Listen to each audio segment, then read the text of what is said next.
Bonjour à tous, nous sommes très heureuses de vous retrouver comme chaque semaine pour une nouvelle chronique de J'aime.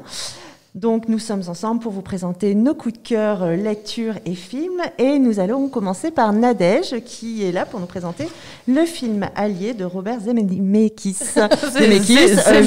J'étais sûre de me tromper. Voilà, à toi Nadège. Zemeckis, bien sûr.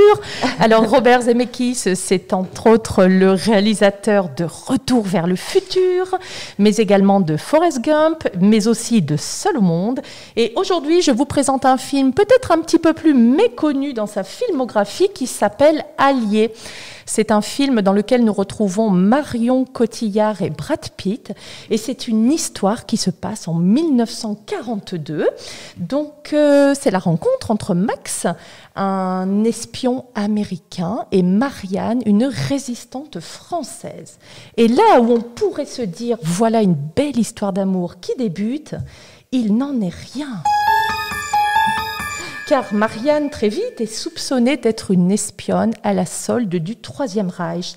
Max a alors 72 heures pour découvrir qui est réellement cette femme, sa femme. C'est donc un thriller, c'est aussi un drame, c'est aussi une romance.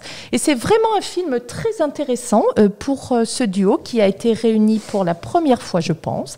Donc un film vraiment intéressant à découvrir, Allié, un thriller passionnant. Merci Nadège. Et ça donne très envie. Donc Stéphanie va nous présenter une BD qui s'appelle Incroyable. Donc on va voir en quoi cette BD est incroyable. Stéphanie. Alors voilà cette BD incroyable. Voilà, le scénariste Vincent Zabus, le dessin Hippolyte. Est-ce que ça fonctionne comme ça? Oui, voilà, le dessin comme ça, c'est Hippolyte. Bien. Et donc, c'est chez Dargaud. Et c'est une BD qui peut être lue par toute la famille.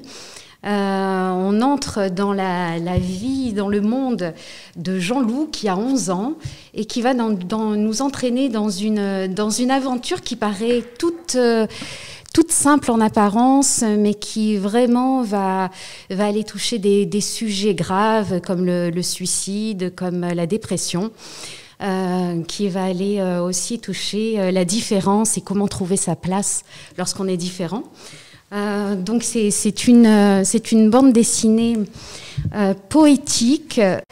Merci Stéphanie pour cette présentation. Alors moi, comme Célia nous a fait faux bond et qu'elle est partie en congé, du coup, je me suis permis d'aller dans la section jeunesse et de prendre un album que j'aime beaucoup, qui s'appelle Ni vu ni connu, qui a été écrit par Michael Escoffier et illustré par Chris Di Giacomo. Donc c'est l'histoire d'un petit caméléon. Écoutez, moi je vais vous la lire puisqu'après tout, j'étais autrefois en section jeunesse. Et donc, ça s'appelle Ni vu ni connu. Donc, ce matin, Léon a bien mangé.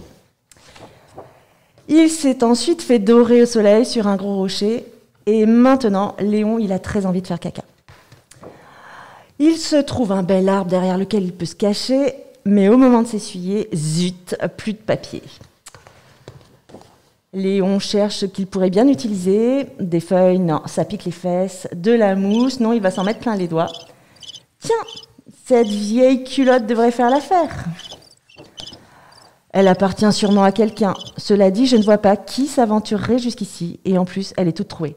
Allez hop, Léon s'essuie les fesses. Et une fois son forfait accompli, il jette la culotte dans un buisson et retourne sur son rocher. Si vous voulez connaître la fin, il va falloir emprunter l'album. Voilà, c'était ma lecture. Je vous remercie les filles pour cette présentation et cette de haut vol, n'est-ce pas? Comme d'habitude. Donc, chers lecteurs, on vous retrouve bientôt pour de nouvelles chroniques. Voilà, merci à tous et à bientôt. À bientôt. Au revoir. Salut. J'aime.